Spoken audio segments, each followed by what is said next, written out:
Orient bell tiles studio से आप देख रहे हैं एबीपी न्यूज। नमस्कार, मैं हूं प्रतिमा मिश्रा। दिन की हर बड़ी खबर के साथ आइए शुरू करते हैं भारत की बात। शुरुआत उन खबरों से जिन पर विस्तार से करेंगे चर्चा। बेंगलुरु में हुई मौत की भगदड़ को क्या टाला जा सकता था? 11 लोगों की मौत का जिम्मेदार आखिरकार कौन कौन है? क्या देश में इंसान की मौत सिर्फ एक नंबर बन गई है? इस खबर का पूरा विश्लेषण आपके लिए होगा। ऐसी किसी भी घटना के बाद राजनीति क्या एक परंपरा बन गई है? क्या हमारा फोकस ऐसे हादसों को रोकने की बजाय आरोप प्रत्यारोप की राजनीति पर ज्यादा होता है? इस सवाल का भी जवाब आपको देंगे। क्या अब एक राज्य के युवाओं को दूसरे राज्यों में नौकरी नहीं मिलेगी? चुनावी साल में बिहार में ऐसी कौन सी मांग उठ रही है जो इस आशंका को बढ़ा रही है? यह खबर भी आज आपके लिए होगी। सबसे पहले बात बेंगलुरु में हुई 11 हत्याओं की करेंगे। सही सुना आपने, बेंगलुरु की भगदड़ में हुई 11 मौतें कोई हादसा नहीं है, बल्कि सीधे सीधे हत्या ही है। मैं तो इसे हत्या ही कहूंगी, क्योंकि हादसा तो वो होता है जिसके बारे में किसी को पहले से पता नहीं होता। यहां तो प्रशासन से लेकर सरकार तक सबको पता था कि आप जो करने जा रहे हैं उसमें लाखों लोगों की भीड़ जुट सकती है, फिर भी आपने कोई गंभीरता नहीं दिखाई। इसीलिए आज इस खबर को हमने भारत की बात में अपनी कवर स्टोरी बनाया है। बेंगलुरु भगदड़ से जुड़ा लेटेस्ट अपडेट यह है कि आरसीबी के खिलाफ एफआईआर दर्ज हो गई है। आरसीबी के साथ इवेंट मैनेजमेंट कंपनी डीएनए और कर्नाटक स्टेट क्रिकेट एसोसिएशन के खिलाफ भी केस दर्ज किया गया है। एफआईआर में आपराधिक लापरवाही की बात कही गई है। दूसरी तरफ इस मामले पर कर्नाटक हाईकोर्ट में सुनवाई हुई। सरकार के वकील ने कोर्ट से कहा कि हम इस मामले में जांच कर रहे हैं, जिससे पता लगाया जा सके कि आखिर चूक कहां हुई है। राज्य सरकार के वकील ने कहा है कि पुलिस ने अपनी तरफ से शहर भर में पूरे इंतजाम किए थे। राज्य सरकार की तरफ से कोशिशें की जा रही हैं कि भविष्य में इस तरह की घटनाएं दोबारा ना हो। सरकार के वकील ने बताया कि इस मामले में जांच जारी है। जो भी दोषी होगा या जिसकी भी गलती पाई जाएगी, सबके खिलाफ कार्रवाई होगी। हालांकि याचिका दाखिल करने वाले कुछ वकील सरकार के जवाब से संतुष्ट नहीं हैं। अब इस मामले पर 10 जून को अगली सुनवाई होगी। आज हम इस घटना के जिम्मेदार उन लोगों के चेहरे से पर्दा उठाएंगे जिनकी लापरवाही की वजह से 11 लोगों का मर्डर हो गया। मेरे शब्दों पर गौर करिएगा, मर्डर हो गया, क्योंकि यह हादसा नहीं है बल्कि हत्या है। हालांकि ये कहना भी गलत नहीं है कि यहाँ किसी की जान जाने से फर्क ही किसको पड़ता है। इंसान की मौत यहाँ सिर्फ एक नंबर बनकर रह गई है। इंसान की जान की कोई कीमत नहीं बची है। वो तो ऐसे ही प्रशासन की लापरवाही वाली भगदड़ में कुचल कर, रौंद कर मारा जाता है। इसके बाद क्या होता है? इसके बाद सालों से हमारे देश में चली आ रही एक सियासी परंपरा निभाई जाती है। उस परंपरा के बारे में भी आपको बताएंगे, लेकिन पहले उन जिम्मेदार चेहरों को आपके सामने रखते हैं जिनकी वजह से 11 लोग वक्त से पहले काल के गाल में समा गए।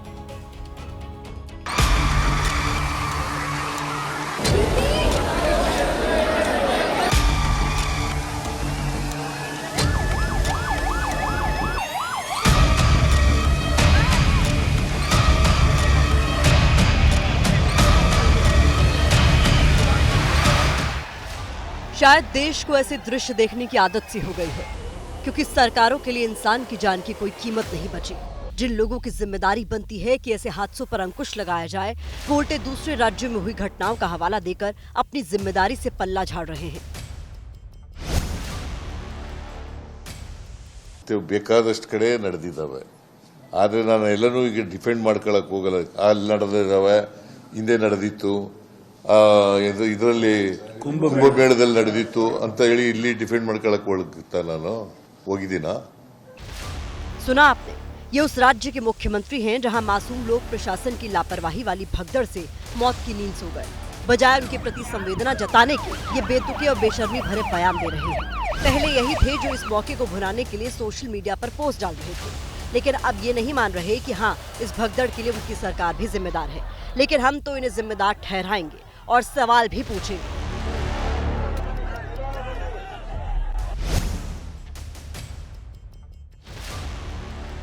इस भगदड़ के जिम्मेदार राज्य के उप मुख्यमंत्री डीके शिव कुमार भी हैं, जो आरसीबी की टीम के जश्न में मशगूल थे। जिस वक्त चिन्ना स्वामी स्टेडियम के बाहर मौत की चीख पुकार मची थी, उस वक्त स्टेडियम के अंदर ये जश्न मना रहे थे। क्यों इन्होंने इस आयोजन के लिए पुख्ता प्लानिंग नहीं की? क्यों राज्य सरकार के विभागों के लिए कोई कोऑर्डिनेशन नहीं किया?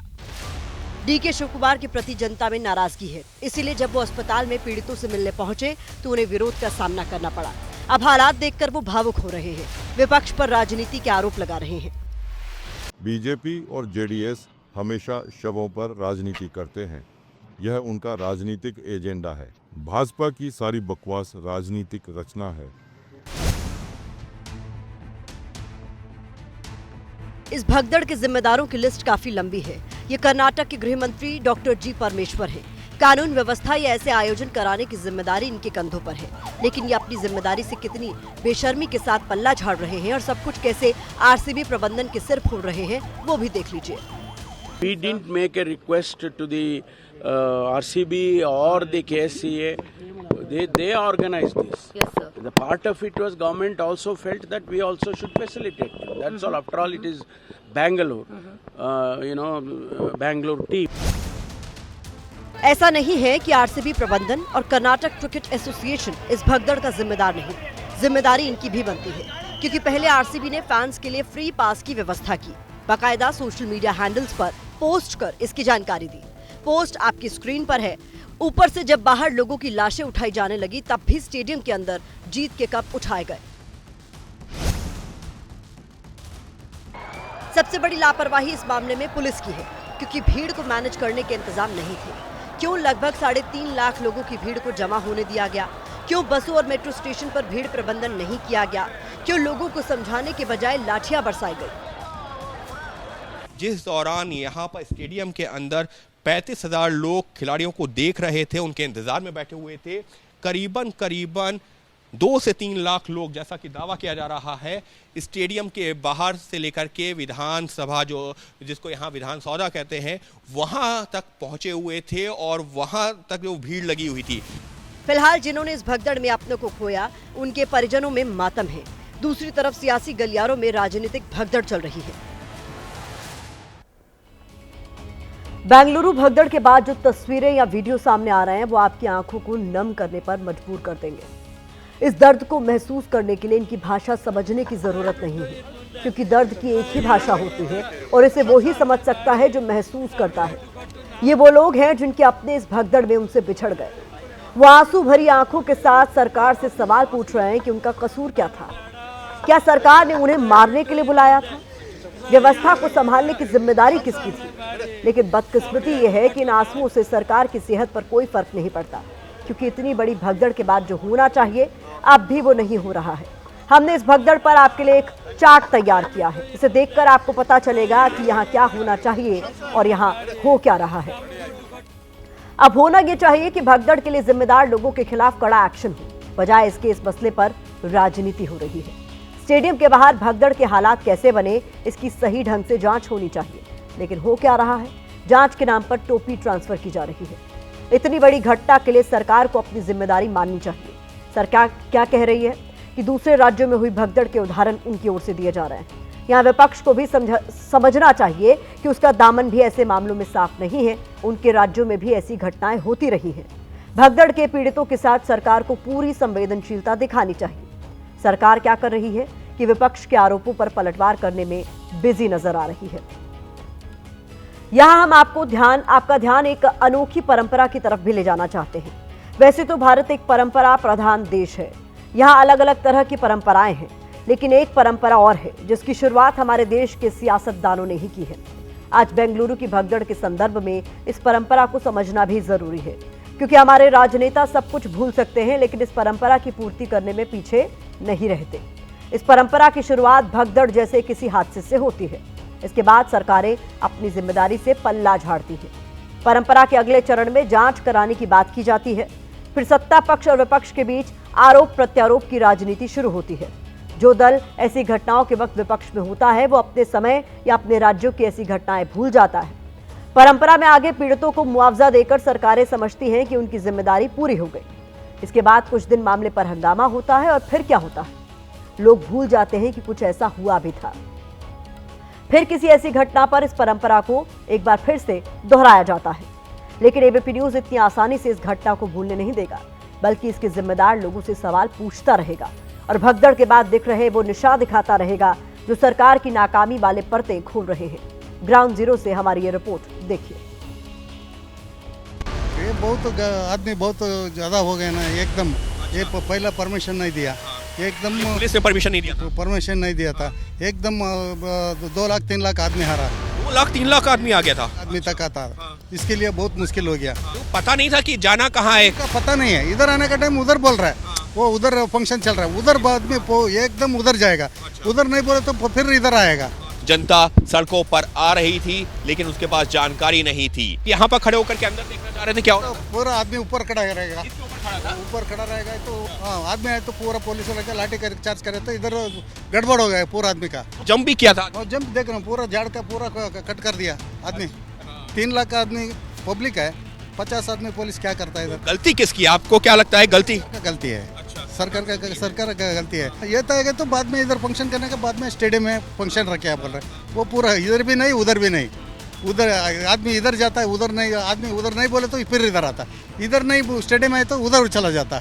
जब क्रिकेट की टीम यहाँ पर पहुंची तो उस दौरान जितने भी लोग, लाखों की संख्या में जो लोग बाहर थे, कोई उनको देख नहीं पाए, जिसके बाद में अचानक अफरा तफरी मची स्टेडियम के लिए। तो लोग वहां तक चढ़ गए थे, उधर तक चढ़ के। गलती किसकी है? क्यों ये हुआ? सरकार की है। पब्लिक कितना आता कर को मालूम हुआ या नहीं, पुलिस इलाके पे भी मालूम हुआ या नहीं, सरकार को भी मालूम हुआ या नहीं। पत्थर डाले तो भी नीचे नहीं गिरता, ऐसा पब्लिक आ गया, कंट्रोल करने नहीं हुआ, भागा किया, अंदर छोड़ा नहीं ना पब्लिक को।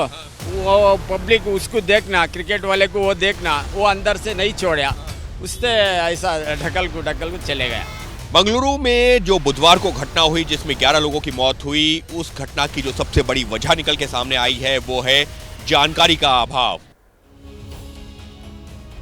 भारत की बात में कल हमने आपको दिखाया था कि जब T20 वर्ल्ड कप जीतने के बाद टीम इंडिया का मुंबई में स्वागत हुआ था, मुंबई के मरीन ड्राइव पर टीम के खिलाड़ियों की विक्ट्री परेड निकाली गई थी।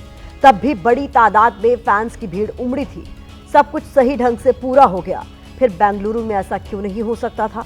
यहां हम आपका ध्यान इस घटना के दूसरे पहलू की तरफ भी ले जाना चाहते हैं। हम पूछना चाहते हैं कि क्या ऐसी घटनाओं को रोकने की जिम्मेदारी सिर्फ सरकारों की ही होती है? क्या हमारी और आपकी कोई जिम्मेदारी नहीं है कि ऐसी घटनाओं को होने से रोका जाए? आपकी टीवी स्क्रीन पर इस वक्त 2 तस्वीरें हैं। पहली तस्वीर बेंगलुरु में भगदड़ से कुछ पहले की है, जब लोग स्टेडियम में दाखिल होने के लिए जान जोखिम में डालकर पेड़ पर चढ़े हुए थे, गेट पर लटक रहे थे। क्या ऐसे लोगों की कोई गलती नहीं है? क्या जानबूझकर अपनी जान जोखिम में डालना गलत नहीं है? दूसरी तरफ की तस्वीर उत्तराखंड के हरिद्वार से आई है, जहां आज गंगा दशहरा के मौके पर श्रद्धालुओं की भारी भीड़ उमड़ी। हालात ये हो गए कि सड़कों पर लंबा जाम लग गया, हर की पौड़ी तक गाड़ियों की लाइनें नजर आईं। जानकारी के मुताबिक इस दौरान जाम में फंसे कई लोगों की तबीयत भी बिगड़ गई। अगर यहां पर किसी के साथ कुछ भी होता तो क्या सिर्फ जिम्मेदारी प्रशासन की होगी? क्या ऐसी मुसीबत में फंसने के लिए खुद कई बार हम जैसे लोग जिम्मेदार नहीं होते? हम इन लोगों की आस्था पर सवाल नहीं उठा रहे, लेकिन आस्था भी इंसान की जान से बढ़कर नहीं हो सकती। फिलहाल इस मामले पर सियासत तेज हो गई है। बीजेपी कर्नाटक सरकार को भगदड़ का जिम्मेदार ठहराकर सीएम, डिप्टी सीएम का इस्तीफा मांग रही है। दूसरी तरफ सरकार बीजेपी पर लाशों पर राजनीति करने का आरोप लगा रही है।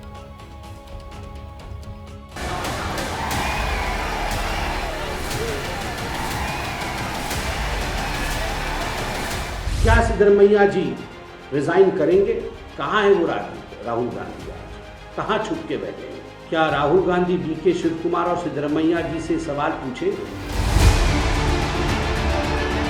Stadium itself may be hosting around 50,000 people, 60,000 people. 3-4 lakh people means it won't, nobody can prevent this. ऐसा क्यों हुआ और कौन जिम्मेदार है उसका? ये बड़ी अफसोसनाक बात है, तकलीफदेह बात है कि ये सरकार को देखना चाहिए। Let the inquiry report come to government, and if there are any lapses, whoever is responsible for those lapses definitely will initiate action. We didn't. ये जांच केवल नाटक है, ड्रामा है ये। आपका खुद का डिस्ट्रिक्ट कलेक्टर क्या रिपोर्ट देगा? इसीलिए मैंने मांग रखती हूँ सिटिंग हाईकोर्ट जज से इंक्वायरी कमेटी बिठाना। आइए अब अगली खबर का रुख करते हैं और इस खबर की शुरुआत एक सवाल से करते हैं। सवाल ये है कि क्या दिल्ली का छात्र मध्य प्रदेश जाकर नौकरी नहीं कर सकता? क्या यूपी का छात्र बिहार जाकर नौकरी नहीं कर सकता? ये सवाल आज मैंने इसलिए पूछा है क्योंकि आज डोमिसाइल नीति लागू करने की मांग को लेकर बिहार सरकार के खिलाफ सैकड़ों छात्रों ने प्रदर्शन किया। छात्रों की मांग है कि बिहार में डोमिसाइल नीति 90% तक लागू की जाए। छात्र कह रहे हैं कि वोट दे बिहार के लोग और नौकरी करें बाहर के लोग। ये नहीं चलेगा, यानी बिहार की नौकरियां सिर्फ बिहार के मूल निवासियों को मिलनी चाहिए, दूसरे राज्यों के छात्रों को नहीं। लेकिन यहाँ कुछ सवाल भी हैं और ये सवाल वाजिब हैं। पहला सवाल तो यही है कि डोमिसाइल नीति की मांग करना कितना जायज है, कितना सही है। जब भारत एक है तो कैसे किसी एक राज्य के छात्र को दूसरे राज्य में नौकरी करने से रोका जा सकता है?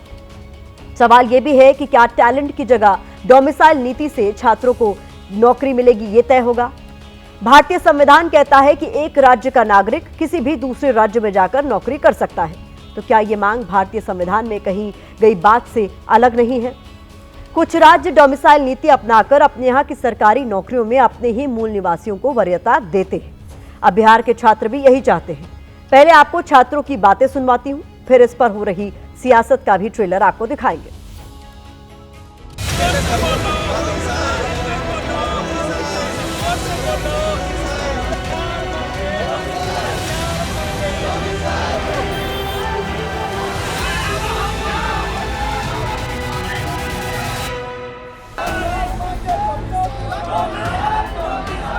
पटना की सड़कों पर आज सैकड़ों छात्र विरोध प्रदर्शन कर रहे थे।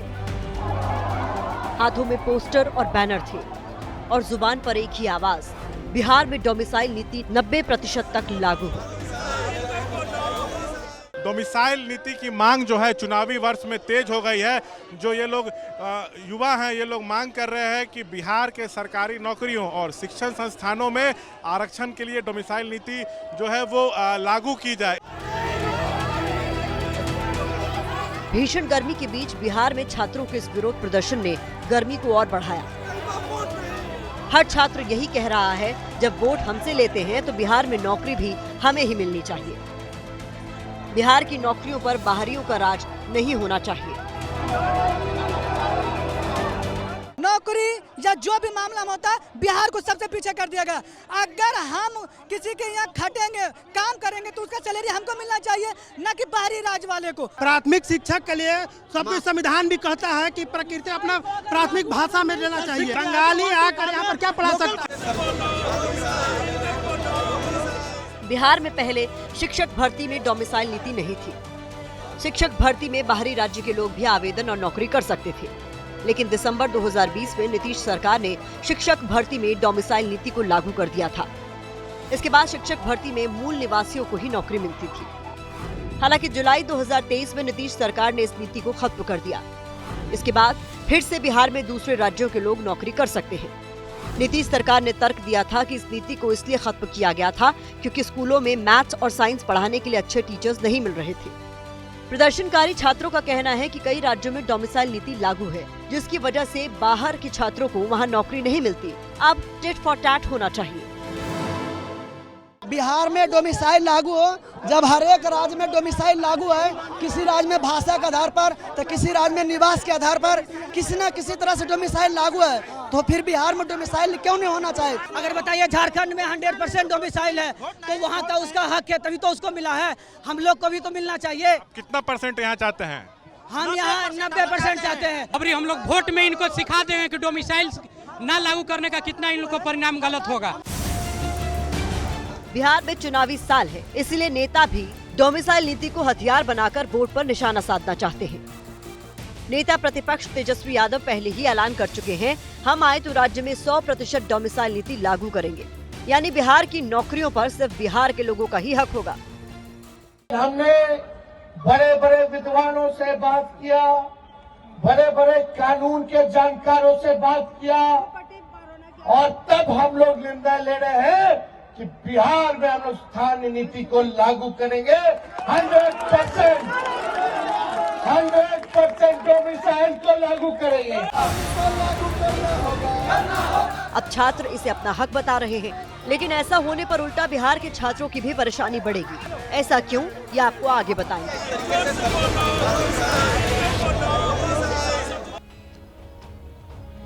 बिहार के छात्र मांग कर रहे हैं कि बिहार की नौकरियां बिहार के लोगों को ही मिले, लेकिन एक सच्चाई ये भी है कि बहुत बड़ी तादाद में इसी बिहार के लोग दूसरे राज्यों में जाकर नौकरियां कर रहे हैं। नौकरी के लिए दूसरे राज्यों में पलायन करने को लेकर बिहार का योगदान 15% से ज्यादा है, जो यूपी के बाद दूसरे स्थान पर है। ई श्रम पोर्टल के आंकड़ों के मुताबिक बिहार में 90% मजदूरों की मासिक आय 10,000 से कम है। कम आय, बेहतर शिक्षा न होना भी बिहार से पलायन का एक बड़ा कारण बना है। राज्य की खराब आर्थिक हालत भी पलायन के बड़े कारणों में से एक है। बिहार से सबसे ज्यादा युवा दिल्ली, मुंबई, बेंगलुरु, गुजरात और पंजाब तक रोजगार के लिए पहुंचते हैं। वैसे आज तेजस्वी यादव ने एक बार फिर आरक्षण कार्ड फेंका। तेजस्वी ने मुख्यमंत्री नीतीश को पत्र लिखकर आरक्षण 85% करने की मांग की, जिस पर अब सियासी घमासान शुरू हो गया।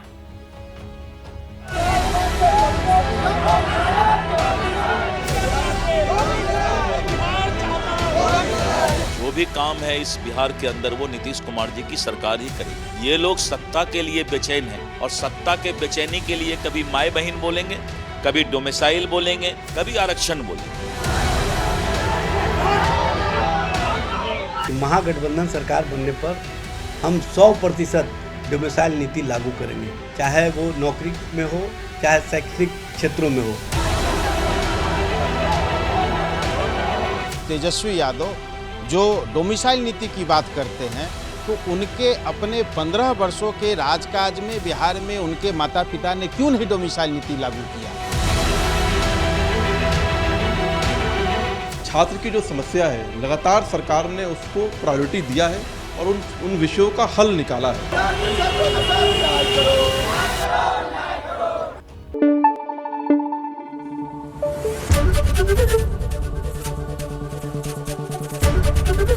एबीपी न्यूज आपको रखे आगे।